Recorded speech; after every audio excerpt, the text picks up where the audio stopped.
नमस्कार, न्यूज 24 के Facebook page और यूट्यूब चैनल पर आप सभी का बहुत स्वागत। आपके साथ मैं हूं सऊद मोहम्मद खालिद। बात करने वाले हैं बिहार विधानसभा चुनाव के बारे में, लेकिन हमारी बात जो है वो ये होगी कि बिहार विधानसभा चुनाव अपने वक्त पर ही होने जा रहे हैं, ऐसे संकेत मिल रहे हैं। लेकिन बिहार में इस वक्त दोहरी मार पड़ रही है। एक तरफ कोरोना का प्रकोप भी बिहार राज्य झेल रहा है, तो वहीं बाढ़ बारिश भी लगातार लोगों पर कहर बनकर बरस रही है। ऐसे में वोटिंग कैसे होगी, वोटिंग का प्रतिशत कितना जा सकता है, कम प्रतिशत की अगर वोटिंग होती है, क्योंकि ऐसा अनुमान लगाया जा रहा है कि 40 से 45% ही इस बार अगर सही समय पर चुनाव होते हैं तो हो सकता है। पिछली बार 2015 में 57% की वोटिंग हुई थी। ऐसे में अगर कम वोटिंग होती है तो सियासी पार्टियां इस गठजोड़ में अब लग गई हैं, इस आकलन में लग गई हैं कि किसको फायदा किसको नुकसान होगा। इसी को जरा हम समझने की कोशिश करते हैं और इस वक्त इसी पर बातचीत करने के लिए मेरे साथ मौजूद हैं न्यूज 24 के एग्जीक्यूटिव एडिटर सुकेश रंजन जी। जी सुकेश, आपसे समझना चाहेंगे, देखिए बिहार में क्या स्थिति है किसी से छिपी नहीं है। कोरोना का जबरदस्त दंश बिहार झेल रहा है और बाढ़ बारिश ने भी काफी लोगों को एक तरह से सीधे सीधे मुतासिर किया है। ऐसे में कई तरह की खबरें हैं। खबर यह है कि बीजेपी चाहती नहीं थी कि सही समय पर चुनाव हो, वहीं नीतीश कुमार ये चाहते थे कि सही समय पर हो, क्योंकि जो उनका वोटर है, जो गरीब तबके का जो मतदाता है, नीतीश कुमार ने इस परेशानी के वक्त में उनको डायरेक्ट तमाम तरह के बेनिफिट पहुंचाए। उनको लगता था कि उनके हक में जाएगा ये, और इधर विपक्ष भी अपनी अपनी तरफ से भी इसका आकलन लगा रहा है।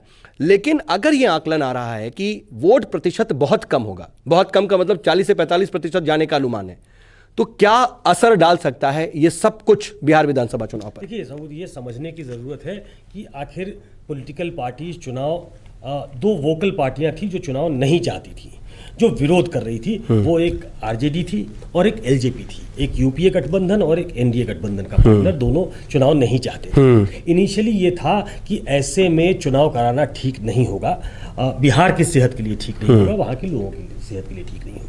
जो जानकारी है मेरे पास, बीजेपी भी अंदर से चुनाव को तयशुदा वक्त पे कराने में बहुत ज़्यादा इच्छुक नहीं थी। इसको इस तरीके से समझिए कि बीजेपी के जो वोटर हैं वो ट्रेडिशनली जो उसके वोटर हैं वो क्या बाहर निकलेंगे, उसे इस बात का संशय था। जो फॉरवर्ड क्लास का वोट है वो बीजेपी उनको अपना वोटर समझती है, जो वैश्य कम्युनिटी है उसको अपना वोट समझती है, और उन्हें लगता था कि इस कोरोना काल में वो वोट डालने नहीं आएंगे।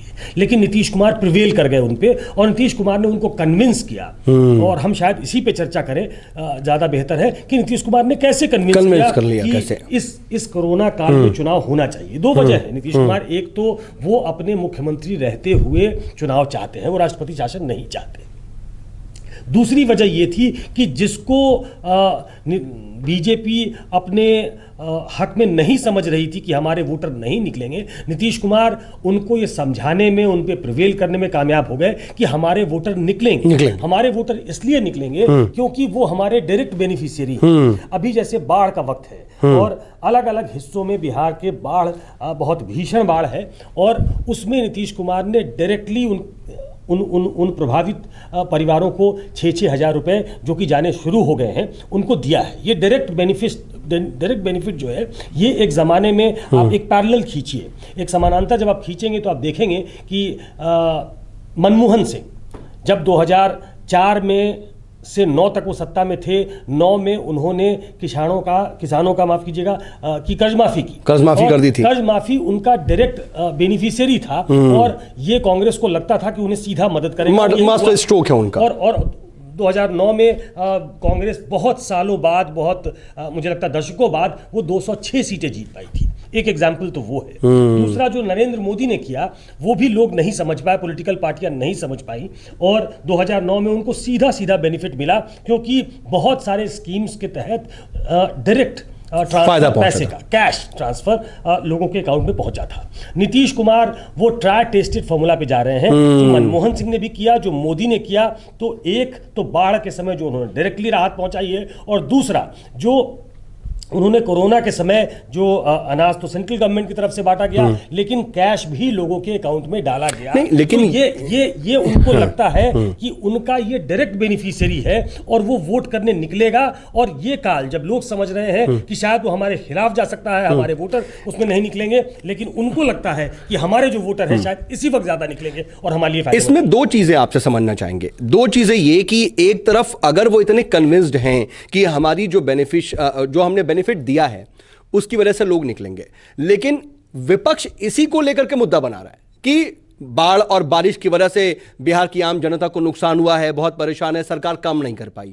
वहीं कोरोना को लेकर के भी जो आरजेडी है या फिर कांग्रेस के भी कुछ नेता हैं, जो तमाम लोग हैं, वो इसी पर ही तो निशाना साध रहे हैं कि आपने कुछ काम नहीं किया, कोरोना से निपट नहीं पाए। तो क्या ये उनका हमला कहीं ना कहीं वोटर को कुछ कन्विंस कर पाएगा कि नहीं, नीतीश कुमार नहीं तरीके से हैंडल कर पाए? कोशिश यही होगी विपक्षी पार्टियों की कि एक परसेप्शन, एक नैरेटिव बिल्ड। तो इसका डर नीतीश को नहीं होगा कि हाँ ये परसेप्शन, क्योंकि तस्वीरें तो सामने हैं, हम रोज तस्वीरें दिखा रहे हैं। 15 सालों का एंटी इनकम्बेंसी नीतीश के साथ है। कोई भी सरकार जब 15 साल तक काम करती है तो उसके खिलाफ एक एंटी इनकम्बेंसी होती है, क्योंकि बहुत सारी उम्मीदें होती है। 15 साल लालू यादव का शासन था, मतलब आरजेडी का शासन था, उसके बाद 15 साल नीतीश कुमार का शासन था। तो आप 15 साल में आपने क्या किया, ये लेखा जोखा देने से अच्छा है कि आपने अभी क्या किया है। तो अभी आप बेनिफिटेड हो। ओके, आपके शायद मानस पटल से वो चीजें जो अंकित हैं अभी वो हट जाती हैं, वो रब हो जाती हैं अगर आप बाद में चुनाव कराते हैं। नीतीश कुमार एक मैच्योर पॉलिटिशियन है, उनका ये दाव उल्टा पड़ सकता है। और आरजेडी के भी कुछ लोगों से बात अगर करें, विपक्ष के कुछ लोगों से बात करें, तो उन्हें दो चीजों का डर है। एक तो उनको लगता है कि अगर अभी चुनाव हुए तो नीतीश कुमार का ये पासा ठीक भी पड़ सकता है।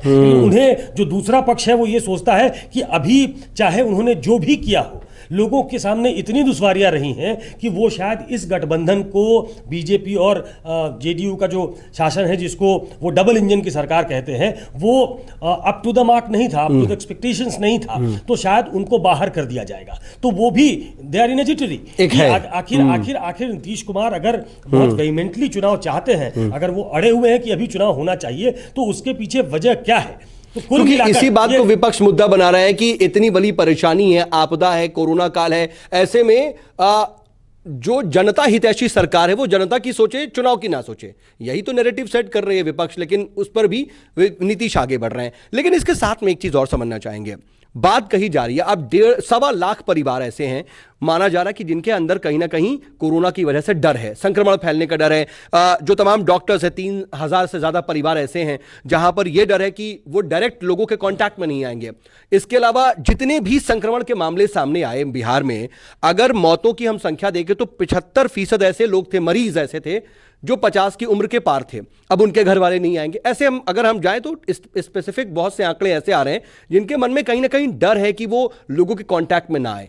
क्या इससे वोट प्रतिशत गिरेगा? नहीं, क्योंकि आकलन तो यह है कि बहुत गिरेगा। इसका नुकसान नहीं होगा।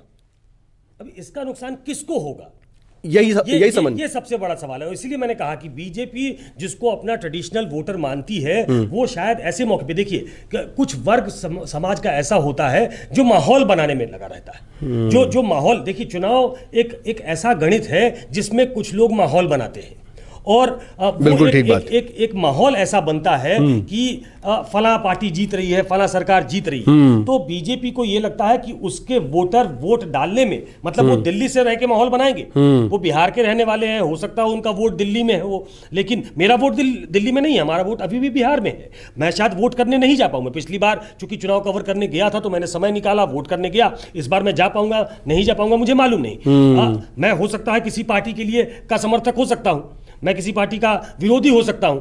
तो यहां दिल्ली में बैठ के बहुत सारे लोग माहौल बनाते हैं। बीजेपी को लगता है कि उसके ज्यादातर वोटर जो हैं वो माहौल बनाने वाले ज्यादा हैं। बड़ी बात, क्यू में लग के जो एक MY कॉम्बिनेशन जो लालू यादव ने इजाद किया था कि मुस्लिम यादव कॉम्बिनेशन, मुस्लिम यादव बहुत प्रचंड मात्रा में संख्या में वहां हैं और उन्हें लगता है आरजेडी को कि वो इनका जो कट्टर वोटर है वो बूथ पे जाता है, वो वोट करता है, वो लाइन लगाकर वोट गिराता जाता है इस काल में भी वोट करेगा। नीतीश कुमार को यह लगता है कि बहुत सारा, देखिए 2 काम उन्होंने किया हाल के दिनों में, अगर आप देखेंगे जो उनकी पार्टी में आ रहे हैं जेडीयू ज्वाइन करने, वो या तो मुस्लिम है या तो वो यादव है, तो वो एक मैसेज देने की ये भी कोशिश कर रहे हैं कि जो उनके ट्रेडिशनल कोर वोटर थे, उनके बड़े नेता, वो उनको छोड़ के हमारे पास आ रहे हैं, क्योंकि लालू यादव के जाने के बाद आरजेडी में वो ताकत, वो एनर्जी नहीं है जो एक जमाने में हुआ करती थी, तो इनका कोर वोटर भी इनके साथ नहीं है। और इसके साथ वो अपना एक वोटर जो है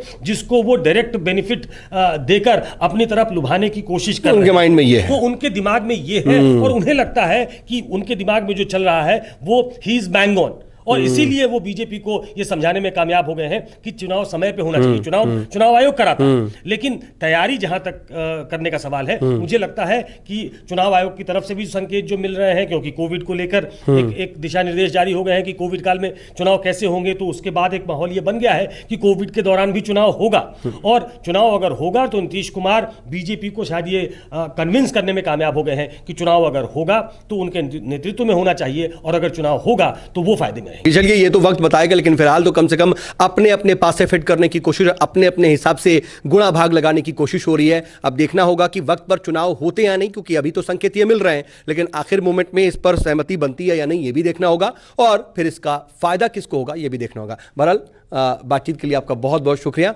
और अभी के लिए इस वीडियो में बस इतना ही। अगर ये वीडियो पसंद आई, ये चर्चा पसंद आई हो हमारी, तो आप इसे ज़्यादा से ज़्यादा शेयर ज़रूर कीजिएगा, चैनल को भी लाइक सब्सक्राइब ज़रूर कीजिए। धन्यवाद।